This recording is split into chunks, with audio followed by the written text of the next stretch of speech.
Bismillahirrahmanirrahim. Assalamualaikum warahmatullahi wabarakatuh. Alhamdulillah alladzi ja'ala al-laila wan-nahara khilfatan liman arada an yadhakkara aw arada syukura. Asyhadu an la ilaha illallah wahdahu la syarika lah wa asyhadu anna Muhammadan 'abduhu wa rasuluh. Allahumma salli wa sallim wa barik ala Muhammad wa ala alihi wa sahbihi ajma'in. Rabbi israh li sadri wa yassir li amri wahlul 'uqdatam min lisani yafqahu qawli, amma ba'du. Ikhwati wa akhwati rahimakumullah jami'an. Kita telah membincangkan tentang masalah waktu salat, dan ini adalah perkara yang sangat penting di dalam kehidupan seorang muslim. Maka kita lanjutkan di pertemuan kali ini, ikhwati jazakumullah, yang masih juga berkaitan dengan waktu salat, yaitu cara seorang muslim memberitahukan tentang datangnya waktu salat tersebut, yang sekaligus ikhwati jazakumullah ini menjadi dalil yang sangat kuat tentang adanya salat berjamaah di dalam kehidupan kaum muslimin, di mana Allah Subhanahu wa taala mensyariatkan azan untuk memanggil kaum muslimin salat berjamaah di masjid tersebut. Bukan hanya sekedar penanda waktu bahwa waktu salat telah datang, tetapi juga merupakan salah satu panggilan untuk mendatangi masjid di dalam rangka menegakkan salat tersebut. Maka ikhwati jazakumullah, perihal azan ini sungguh sangat mulia dan sangat penting untuk kita ketahui. Maka di kesempatan kali ini kita pelajari perkara tersebut. Azan ikhwati jazakumullah, kalau kita perhatikan, mirip dengan nama salah satu dari anggota tubuh kita, yaitu al-udhun. Al-udhun artinya telinga. Maka azan itu sesuatu yang didengar oleh telinga. Ya, sehingga di sini di dalam arti bahasa, al-adhanu itu disebut oleh para ulama al-i'lamu, yaitu pengumuman, sesuatu yang diumumkan untuk didengar, untuk diketahui. Maka ini secara bahasa. Ya, karenanya ikhwati jazakumullah, sering atau pernah kita sampaikan, ada seseorang datang kepada Ibnu Sirin perihal mimpinya. Ada seseorang mimpi mendengar azan. Dia mendengar azan. Dia datang kepada Ibnu Sirin rahimahullahu taala, seorang ulama yang sangat kuat di dalam menafsirkan mimpi berdasarkan ayat-ayat Al-Quran dan hadis-hadis Rasulullah sallallahu alaihi wasallam. Lalu datang orang bertanya kepada beliau, "Wahai Syekh, saya bermimpi mendengar azan." Maka kata beliau, "Engkau akan naik haji. Engkau akan naik haji." Kemudian datang lagi orang yang lain dan bermimpi dengan mimpi yang sama dan mengatakan, "Wahai Syekh, saya bermimpi mendengar azan." Lalu dia mengatakan, "Engkau akan masuk penjara." Maka di sini ada dua takwil yang disebutkan Ibnu Sirin, yang satu masuk penjara, yang satu naik haji. Maka takwil mimpi itu ikhwati jazakumullah isyarat-isyarat yang bisa dipahami dari sisi bahasanya, dari sisi keadaannya dan lain sebagainya. Maka di sini ketika disebut azan, berarti seruan, dipanggil untuk melakukan sesuatu. Maka Ibnu Sirin melihat orang pertama adalah orang yang taat kepada Allah, orang yang banyak beribadah kepada Allah. Maka panggilan untuk orang-orang yang taat tersebut adalah panggilan untuk menunaikan ibadah haji. Dan beliau memakai firman Allah Ta'ala di dalam surah Al-Hajj ayat ke-27, wa adzin fin nasi bil haji, wa adzin dan panggillah fin nasi di manusia bil haji untuk menunaikan ibadah haji. Adapun orang yang kedua, beliau melihatnya orang yang taksir ya, yang sangat kurang di dalam beribadah kepada Allah, banyak melanggar aturan-aturan Allah Subhanahu wa taala. Maka beliau pun mentakwilkan itu dengan panggilan pasukan Nabi Yusuf alaihi salam ketika salah satu di antara saudara Yusuf menyusupkan piala raja di dalam wadah makanan yang mereka bawa. Ayyatuhal 'ir, wahai orang yang membawa makanan atau membawa perbekalan. Maka di situ dipanggil juga, tapi dipanggil untuk ditangkap ya. Maka di sini ada dari sisi bahasa bahwa dia adalah seruan untuk didengar, untuk diperhatikan. Maka ini adalah azan dari sisi bahasa ya. Adapun dari sisi syariat, ketika pertama kali kita mendengar kata azan, wabil khusus orang-orang yang nggak ngerti bahasa Arab ya, maka azan ketika dia dengar sebutan itu, maka dia langsung mempunyai gambaran apa? Sesuatu yang dikumandangkan di masjid untuk menandakan datangnya waktu sholat dan memanggil orang untuk berjamaah sholat. Maka itu yang ada terbenak di dalam pikiran kita, walaupun secara bahasa tadi adalah seruannya. Maka di sini ketika kita menyebutkan azan, maka kita sedang membahasnya dari sisi ilmu fikih. Apa itu azan? Maka para ulama mengatakan at-ta'abbud lillah. Jadi azan itu adalah at-ta'abbud lillah, beribadah kepada Allah. Jadi azan itu adalah beribadah kepada Allah lil i'lam bidukhuli waqti shalah, dengan mengumumkan masuknya waktu salat. Artinya ikhwati azakumullah, kalau azan itu ta'abbud, beribadah kepada Allah, maka masuk kepadanya dua syarat mutlak ibadah. Yang pertama ikhwati azakumullah, ikhlasulillah, ikhlas kepada Allah Subhanahu wa taala. Jadi orang yang azan bukan hanya sekedar ingin menampilkan suaranya, ingin dipuji bahwa suaranya indah, bagus. Walaupun itu merupakan kelaziman ya, kelaziman orang yang azan hendaklah memang memiliki suara yang bagus. Tetapi semua itu dia lakukan untuk Allah Subhanahu wa taala. Yang kedua ikhwati azakumullah, azan itu karena ibadah harus mengikuti apa yang telah ditetapkan oleh syariat, yang ditetapkan oleh Rasulullah sallallahu alaihi wasallam. Maka lafal azan tidak boleh ditambah, tidak boleh dikurangi. Walaupun tambahan itu mungkin bagus bagi kita ya. Tapi karena dia ta'abbud, dia adalah ibadah, maka tidak boleh ditambah-tambah, tidak boleh dikurang-kurang. Ya karenanya pernah satu ketika Al-Allamah Syekh Nasruddin Al-Albani ditanya beliau oleh orang-orang pada masa beliau, yaitu tentang azan yang dilakukan oleh sebahagian kelompok yang menisbatkan diri kepada Islam, yaitu kelompok Syiah, di mana mereka menambahkan lafal azan ya, setelah mengucapkan asyhadu an la ilaha illallah, asyhadu anna Muhammadar Rasulullah, kemudian mereka menambahkan wa asyhadu anna aliyan waliyullah, asyhadu anna aliyan waliyullah, kami bersaksi bahwa Ali adalah wali Allah. Mereka tambahkan di lafal azan tersebut. Ditanyakan kepada beliau, maka beliau mengatakan, siapa yang menyaksikan bahwa Ali radhiyallahu anhu wali Allah?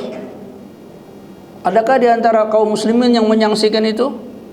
Tidak ada, karena Ali bin Abi Thalib adalah seorang sahabat Rasulullah sallallahu alaihi wasallam yang mulia, yang besar ilmunya dan banyak pengaruhnya dalam kehidupan kaum muslimin.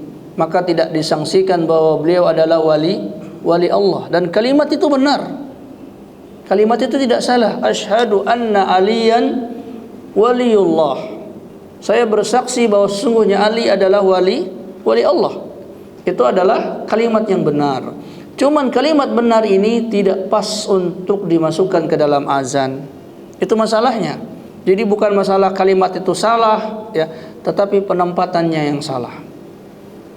Dan sekarang ikhwati azakumullah, banyak orang yang juga menambah lafal azan tanpa dia sadari. Ya, ada orang azan, ketika mau azan dia bilang apa? A'udzubillahi minasyaitonirrajim. Bismillahirrahmanirrahim. Lalu dia azan. Nah, ini dia menambahkan apa? Lafaz bismillah, lafal ta'awud, lafal bismillah ke dalam azan tersebut, ya. Adakah yang mengatakan bismillah kemudian ta'awud itu kalimat yang salah? Tidak, ya, tetapi dia memasukkannya ke tempat yang bukan bacaannya. Ada juga orang sebelum membaca azan, mengumandangkan azan, dia membaca innallaha wa malaikatahu yusalluna 'alan nabi dan seterusnya, baca salawat, lalu kemudian dia azan dan dia perdengarkan lafal itu di mikrofonnya. Maka ini ziyadah, menambahkan lafal azan. Maka para ulama ketika menyebutkan azan dari sisi ta'rif definisinya, mereka menyebutkan ta'abbud. Itu ibadah kepada Allah, bukan rekayasa kita. Bukan kita maunya begini, modelnya begitu, ya. Tapi ta'abbud, beribadah kepada Allah lil i'lami bidukhuli waqtis shalah, dengan mengumumkan masuknya waktu salat, bidzikrin mahsusin, dengan zikir yang khusus. Zikirnya khusus, enggak boleh ditambah-tambah, enggak boleh dikurang-kurang, sesuai dengan riwayat yang datang dari syariat dari Rasulullah sallallahu alaihi wasallam. Nah, ini ikhwati jazakumullah. Adapun al-iqamah, ini juga dari sisi bahasa iqamah artinya bermukim, bertempat, tinggal, ya. Maka ada, kalau kita ke daerah atau ke timur tengah sana, harus ada iqamah.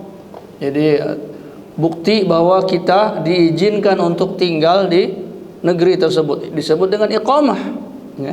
Karena dia adalah masdar, bentuk dari aqama yuqimu iqamatan. Berarti apa? Menegakkan sesuatu, menempatkan sesuatu. Maka di sini para ulama menyebutkan iqamah itu memiliki banyak makna, di antaranya al-istiqrar, yaitu apa? Bertempat atau menetap. Kemudian wal izhar, menampakkan. Yang tadinya rebah, tidak terlihat, lalu didirikan untuk apa? Supaya terlihat. Wan nida juga bisa dimaknai an-nida, memanggil.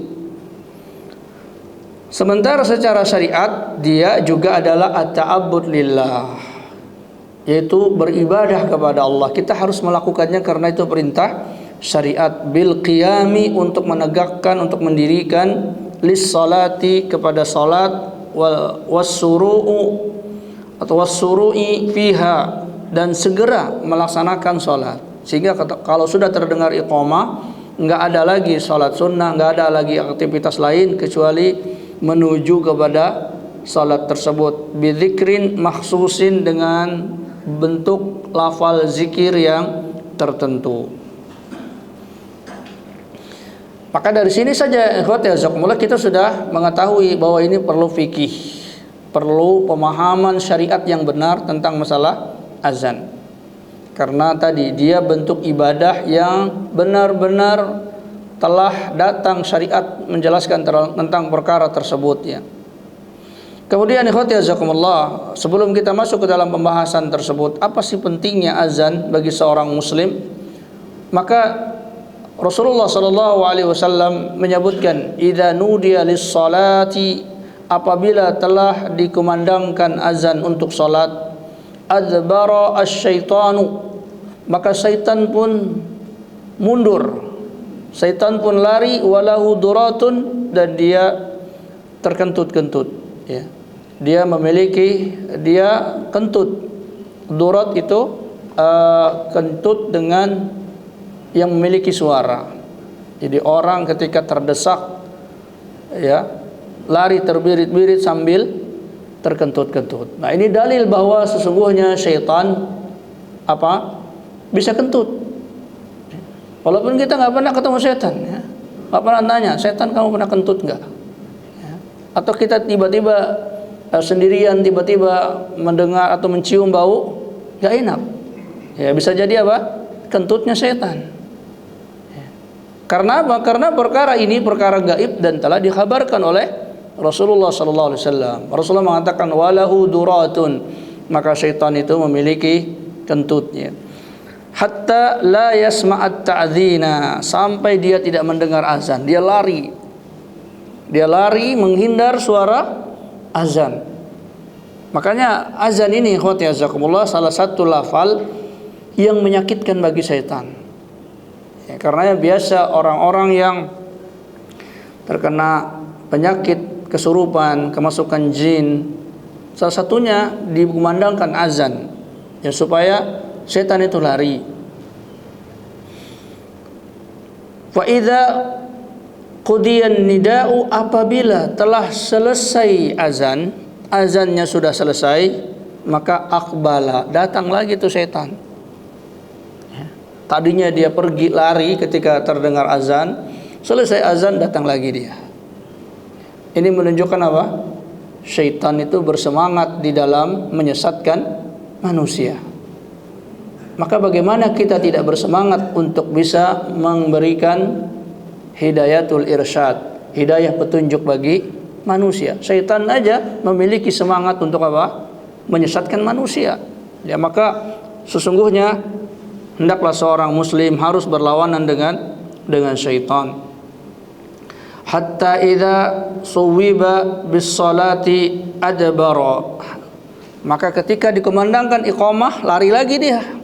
Ya, lari lagi dia.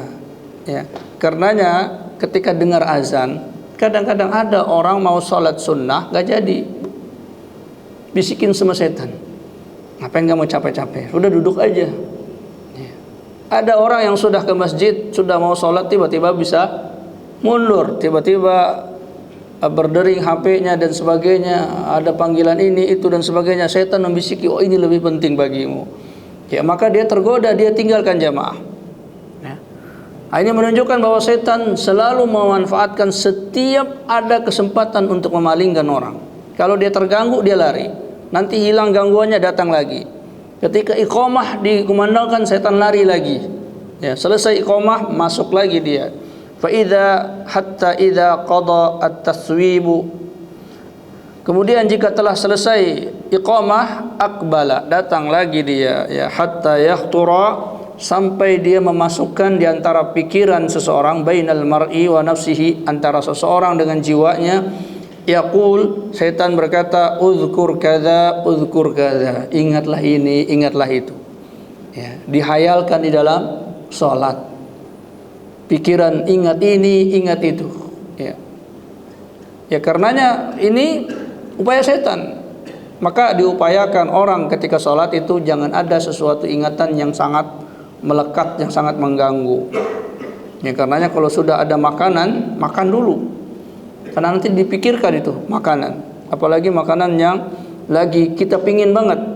Tiba-tiba azan, qomat. Ya, maka di situ setan akan memasuki pikiran tersebut. Oh, tadi enak tuh makanan itu. Kamu lagi lapar-lapar.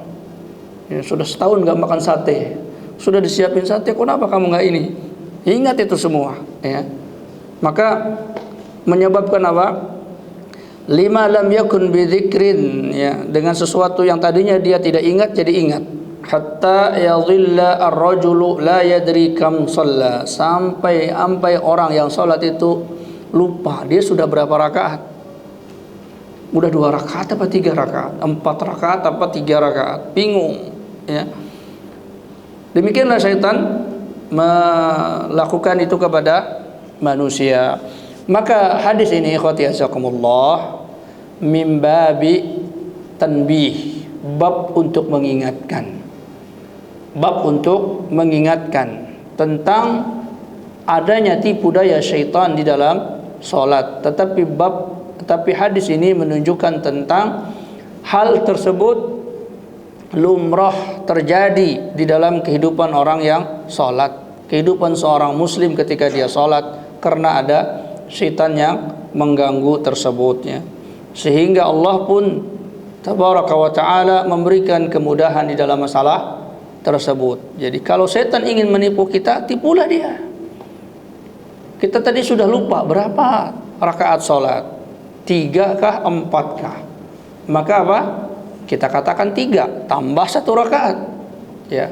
Kalau benar maka apa? Setan tertipu. Kalau ada tambahan, maka kita pun dapat pahala di situ dari tambahan tersebut. Bukan sengaja ya, bukan menambahkan zuhur menjadi 5 rakaat, tapi ini ketika kita lupa, lalu gara-gara kita lupa kita tambahkan sujud kepada Allah. Setan tambah apa? Tambah kesel dia. Saya pinginnya pahalanya kurang, malah apa? Bertambah pahalanya ya. Ini diantaranya. Jadi fadilah keutamaan azan adalah menyingkirkan syaitan. Menyingkirkan syaitan. Maka ini menjadi dalil yang bisa kita praktekkan apabila kita berada di tempat-tempat yang sepi, yang kita ada khawatir, maka kita bacakan azan. Ketika ada orang terganggu gangguan syaitan, maka kita bacakan azan. Ya, ketika terjadi perkara-perkara angin bertiup kencang, ada kebakaran dan sebagainya, ini dibacakan azan. Ya, bisa jadi di situ ada timbal balik syaitan di dalam urusan manusia. Hadis ini sahih, jazakumullah. Kemudian disebutkan dari hadis Abu Sa'id Al-Khudri dari Ibni Abi Sa'sa'ah, Rasulullah sallallahu alaihi wasallam mengatakan, "Inni araka tuhibbul ghanam." Jadi Rasulullah berkata kepada Ibnu Abi Sa'sa'ah, "Aku melihat engkau ini sangat suka dengan kambing, wal badiyata, dan lembah-lembah. Fa idza kunta fi ghadamika, apabila engkau sedang mengembalakan kambingmu, au badiyatika, atau engkau berada di lembahmu, fa adzin bis shalah, maka azanlah dengan salat." Jadi walaupun sendirian, misalnya lagi di sawah, lagi mengembalakan kambing, lagi berada di gunung, maka azanlah dengan salat. Farfa sautaka, kencangkan suaramu, kata Rasulullah, bin nida, dengan azan tersebut. Fa innahu, maka tidaklah seseorang yang azan tersebut, ya, la yasma'u mada sautil muadzin, tidaklah ada orang yang mendengar suara azan sejauh dia mengumandangkan azan, jinnun, baik itu jin, wala insun, ataupun manusia, wala syai'un, ataupun yang lain-lainnya, illa syahida lahu yaumal qiyamah, kecuali orang yang mendengar itu akan menjadi saksi bagi orang yang azan ini bahwa dia muslim. Bayangkan, orang yang azan, kemudian orang yang mendengar dari segala penjuru, itu kata Allah akan menjadi saksi nanti pada hari kiamat untuk kebaikan orang yang azan ini. Saya khawatir setelah kajian nanti pada rebutan azan ya, karena luar biasanya azan ini. Ketika orang azan itu mungkin ratusan orang yang mendengar, bahkan lebih, dan semua itu nanti menjadi saksi. Bukan hanya manusia, jin. Bukan hanya jin, mungkin cecak mendengar, mungkin binatang mendengar, mungkin hal-hal lain yang mendengar itu semua nanti bersaksi. Bahkan ikhwati azakumullah, benda-benda mati pun, pohon dan sebagainya, ini bisa bersaksi ya, karena Rasulullah SAW mengatakan, ya, wala insun wala syai'un, ya, baik itu manusia, baik itu jin, baik itu sesuatu, ketika dia mendengar azan, illa syahidalahu yaumal qiyamah, kecuali sesuatu tersebut, manusia tersebut, jin tersebut akan bersaksi baginya pada hari kiamat. Dalam hadis yang lain, Rasulullah sallallahu alaihi wasallam mengatakan, lau ya'lamun nasu ma fin nida, kalau sekiranya orang tahu apa bagusnya, apa pentingnya azan ya. Azan ini sangat luar biasa. Kalau semua orang sadar itu ya, wasafil awal, dan saf yang pertama, thumma lam yajidu illa an yastahimu alaihi lastahammu. Kemudian mereka tidak dapat cara untuk supaya bisa azan kecuali dengan diundi. Karena yang azan cuma satu. Sop pertama juga terbatas. Kalau seandainya orang tahu tentang pahala yang sangat besar, keutamaan yang sangat besar di azan dan di sop yang pertama, dan mereka menginginkannya dan tidak bisa itu kecuali diundi, lastahammu, maka niscaya mereka akan mengundi itu. Ya, berebutan. Wah, nggak bisa, azan ini cuma satu orang. Maka apa? Maka dengan perkara tersebut diundi, maka banyak orang yang daftar untuk ikut undian azan dan undian apa? Sop yang pertama. Tapi di kita ikhwati jazakumullah, biasa orang itu aneh. Ya. Ketika disuruh di sop pertama, silahkan Pak, silahkan. Ya. Padahal kalau seandainya dia berada di yaumil qiyamah, yang satu hampir dijerumuskan ke neraka, yang satu dijerumuskan ke surga, dimasukkan ke surga. Kira-kira ada nggak Pak yang menolak? Silahkan Bapak dulu nih masuk surga. Enggak ada ya. Karena apa? Kalau tidak masuk surga berarti apa? Masuk neraka ya. Maka niscaya orang akan berebutan ya.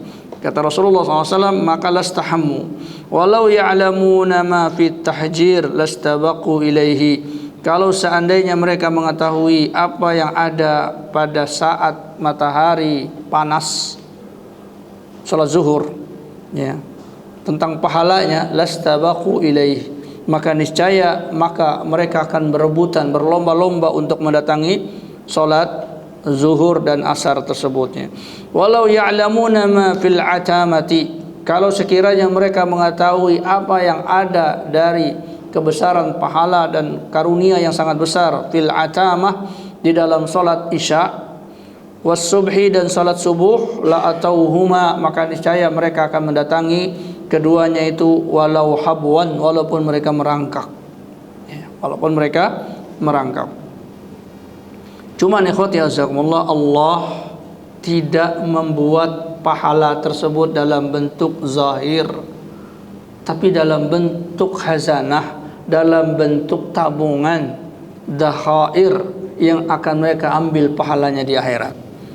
Sebab kalau dibuat nyata di dunia ini ikhwati jazakumullah, maka niscaya nggak ada tempatnya mereka untuk menampung. Coba seandainya di sop pertama itu diberikan hadiah kambing atau diberikan hadiah onta. Setiap dia datang di sop pertama onta, sholatnya 5 kali sehari, 1 hari sudah 5 onta ya. Kali sebulan, kali setahun, kali seumur dia. Nah, di mana dia mau bikin kandangnya ya. Maka ini apa? Disiapkan nanti di akhirat ya, yang luasnya seluas langit dan bumi, tidak ada lagi halangan. Itu yang dia dapatkan ya. Maka ikhwati jazakumullah, jangan kita pikir wah nggak ada buktinya, mana ada kambingnya, mana ada ontanya. Naam, di dunia ini tidak mencukupi itu. Dan apa yang kita dapatkan di dunia ini adalah persekot saja, uang muka ya, pemberian yang ditakdimkan. Sisanya dengan perbendaharaan yang luas itu ada di surga kelak. Kemudian juga Rasulullah SAW dalam hadis Muawiyah bin Abi Sufyan, Rasulullah mengatakan, al-muadzinuna, orang yang azan itu, atwalun nasi a'naqan yaumal qiyamah, orang yang paling panjang lehernya pada hari kiamat. Wah, kalau begitu saya nggak mau azan Ustaz, nanti kayak jerapah ya. Bukan, maksudnya apa? Masyhur indallah, dikenali oleh Allah, dikenali oleh orang-orang beriman, nampak dia. Yang lain nggak kelihatan, dia muncul ya, terang, tinggi, ditinggikan oleh Allah Subhanahu wa taala ya. Terlihat di antara orang-orang tersebut dengan azannya tersebut. Jadi ini kemuliaan pada hari kiamat. Orang-orang ini dikenal dengan kebaikan dia dengan azan tersebutnya. Juga dalam hadis Uqbah bin Amir, Rasulullah SAW bersabda, ya'jubu rabbukum min ra'i ghanamin, Allah takjub dengan seorang pengembala kambing, fi ra'si sathiyatin, bijabalin, di atas puncak gunung, yu'adzinu bis salat, yang dia azan untuk salat. Jadi ada orang mengembala kambing di atas gunung, lalu dia kemudian azan, itu Allah takjub. Allah takjub dengan orang tersebutnya. Wa yusalli, kemudian dia salat. Fayaqulullahu azza wa jalla, maka Allah tabaraka wa ta'ala berfirman, unzuru ila abdi, lihatlah kepada hambaku ini. Hadza yu'adzinu wa yuqimu as-salata wa yakhafu minni, dia azan, dia iqamah, dan dia mendirikan salat karena dia takut kepadaku. Qad ghafartu li abdi, aku telah mengampunkan hambaku tersebut. Wa adkhaltuhu, dan aku memasukkan dia al-jannata, surga. Juga kemudian hadis yang sering kita baca juga tentang kedudukan orang-orang yang bertugas di masjid. Rasulullah mengatakan al-imamu dhaminun, imam itu dhaminun, penjamin. Imam adalah penjamin. Maksudnya apa? Dia menjaminkan salat orang-orang tersebut, karena dia yang membawakan salat itu kepada Allah. Dia menjaminkan semua orang yang ada di belakang dia, ya. Sehingga ketika penjamin ini tidak beres, maka ketika dia salah, dia menjaminkan 1, 2, 3, 4 semua makmum yang ada di belakangnya. Maka hati-hati menjadi imam. Dia sebagai penjamin, maka hendaklah dia benar-benar benar di dalam qiraahnya, ya, di dalam tata cara salatnya dan sebagainya, karena dia menjaminkan setiap orang yang ada di belakangnya tersebut. Wal muadzinu, sementara orang yang azan, mu'taminun, orang yang dipercaya, ya. Muadzin itu orang yang dipercaya. Mana yang lebih tinggi, penjamin atau orang yang dipercaya? Orang yang dipercaya, karena orang yang dipercaya nggak perlu dijamin, ya, nggak perlu dijamin, dia nggak perlu jaminan karena dia dipercaya. Karenanya para ulama tegas mengatakan al muadzin, orang yang azan itu lebih mulia daripada imam, ya. Orang yang muadzin, yang azan itu lebih mulia daripada imam. Maka fa arsadahullahu al-a'immah, maka Allah tabaraka wa taala memberikan petunjuk, memberikan arahan kepada imam, karena dia menjamin engkau harus begini, engkau harus begini. Sementara apa bagi orang muazzin? Wa ghafara lil muazzin, Allah mengampunkan orang yang azan. Maka kata para ulama, antara al-irsyad dengan maghfirah, mana yang lebih bagus? Maka para ulama mengatakan maghfirah, ampunan. Jadi kalau ampunan itu salah-salah sedikit diampunkan. Tapi kalau diarahkan, berarti kalau ada salah disuruh betulin. Sementara kalau maghfirah, ada salah sedikit sudah saya ampunkan, kamu terus saja. Ada salah sedikit diampunkan. Maka para ulama mengatakan ini dalil menunjukkan tentang tingginya muadzin. Lebih tinggi muadzin dari sisi keutamaan tersebut daripada imam. Nah, lalu bagaimana kok Rasulullah nggak pernah azan? Sahabat-sahabat mulia tidak pernah azan, hanya orang-orang tertentu saja. Ya tentunya mereka memiliki keutamaan yang lain selain azan, ya. Rasulullah SAW walaupun beliau menjadi imam, tapi beliau juga ada keutamaan-keutamaan yang lain sehingga mengcover kekurangan itu. Kita sudah nggak jadi imam, disuruh azan juga main tunjuk-tunjukkan, ya. Padahal ini apa? Kesempatan yang luar biasa, ya. Karenanya dikatakan oleh para ulama, al-adzanu afdalu minal imamah. Azan itu lebih afdal daripada keimaman. Kemudian azan itu ikhwati azakumullah disyariatkan. Awal pertama disyariatkan azan itu bil Madinah, di kota Madinah. Jadi waktu di kota Mekah belum ada azan. Ya, orang juga sholat sembunyi-sembunyi, ya. Ya, karena mengkhawatirkan agama mereka. Baru ketika di Madinah disyariatkan fisanatil ula, di tahun pertama ketika Rasulullah hijrah, ya. berdasarkan hadis-hadis yang sahih tentang masalah tersebut ya. Ibnu Umar radhiyallahu anhu mengatakan, "Kanal muslimuna hina qadimul Madinata." Ketika orang-orang muslim datang ke kota Madinah, yajtami'una, mereka berkumpul ya. Fayatahayyanuna as-salata, mereka bersiap-siap untuk salat. Laisa yunadi laha, belum ada yang memanggil untuk salat ya. Mereka sudah berkumpul. Jadi mereka bingung, nih kapan kita ngumpul sholat?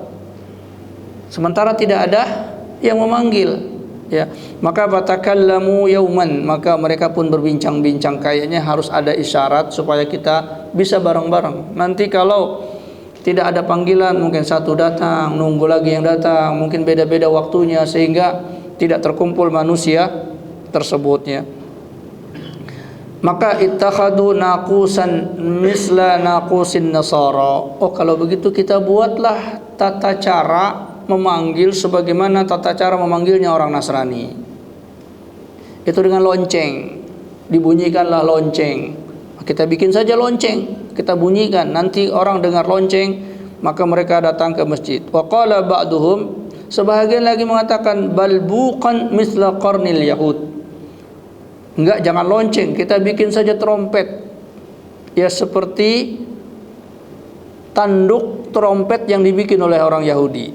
Jadi mereka membuat trompet dari tanduk yang panjang yang ditiupkan untuk menandakan datangnya waktu sholat mereka.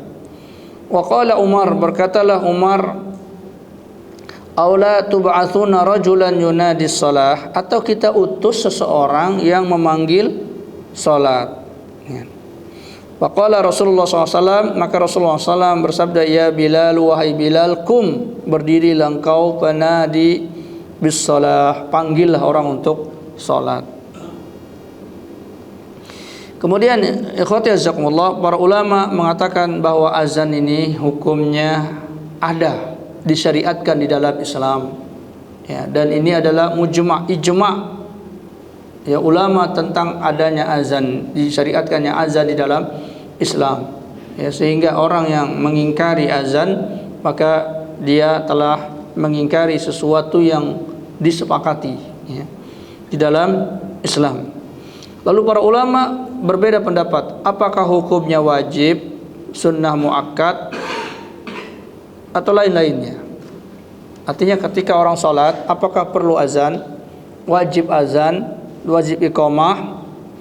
Maka di sini telah terjadi khilaf yang sangat besar di kalangan para ulama, perbedaan pendapat mereka di dalam masalah ini. Ya, walaupun secara umum mereka mengatakan azan ini adalah ibadah yang sangat besar. Ya. Dan yang jelas azan tersebut adalah fardu kifayah.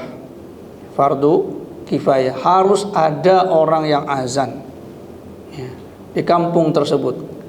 Seumpama ada satu masjid sudah azan, maka masjid-masjid yang lain yang di sekitar itu hukumnya menjadi sunnah ya.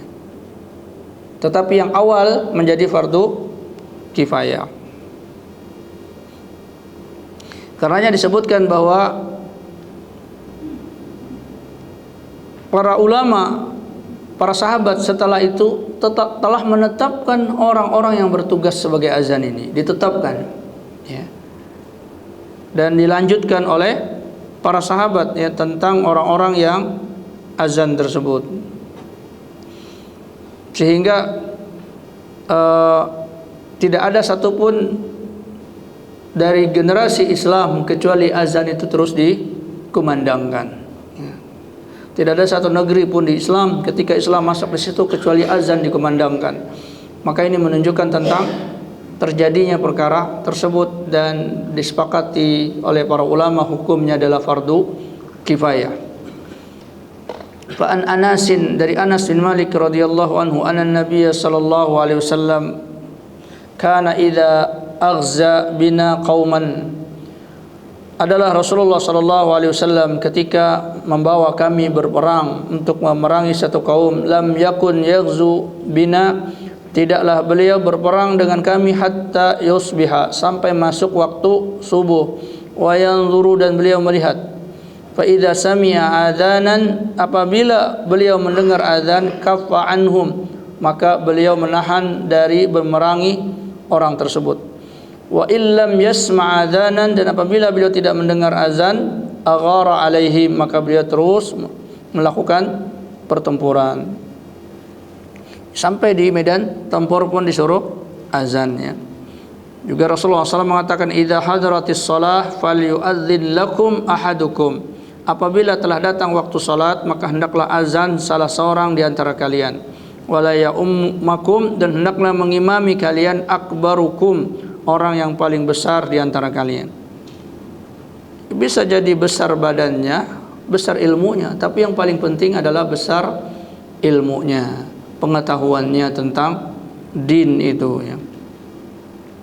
Atau orang-orang yang telah ditetapkan menjadi imam di satu masjid.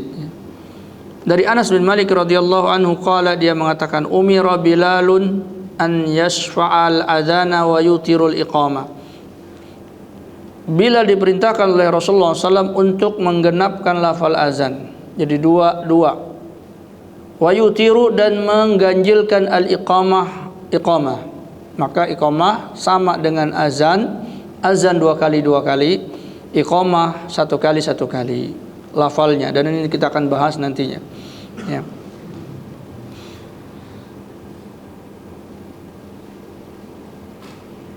Ya, kemudian Rasulullah SAW mengatakan, ini juga menunjukkan tentang wajibnya fardu kifayahnya, ma min thalathatin la yu'adzanu, tidaklah ada 3 orang, la yu'adzanu, yang tidak azan, wala tuqamu fihi musalla, dan tidak diiqamahkan salat, illa stahwadza alaihimus syaitan, kecuali syaitan akan menguasai mereka yang salat itu. Jadi kalau kita ada bertiga, maka salah satu paling tidak iqamah, ya. Iqamah, dia iqamah baru kemudian salat. Di antara yang menyebutkan wajib azan di sini Imam Malik. Imam Malik bahkan mengatakan setiap sholat harus ada azan, ya.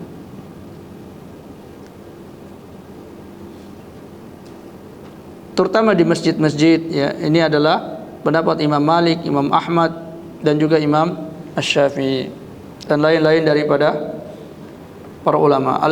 Al-Imam Abu Hanifah dan salah satu riwayat dari Imam Malik mengatakan sunnah muakkadah, sunnah muakkad, ya.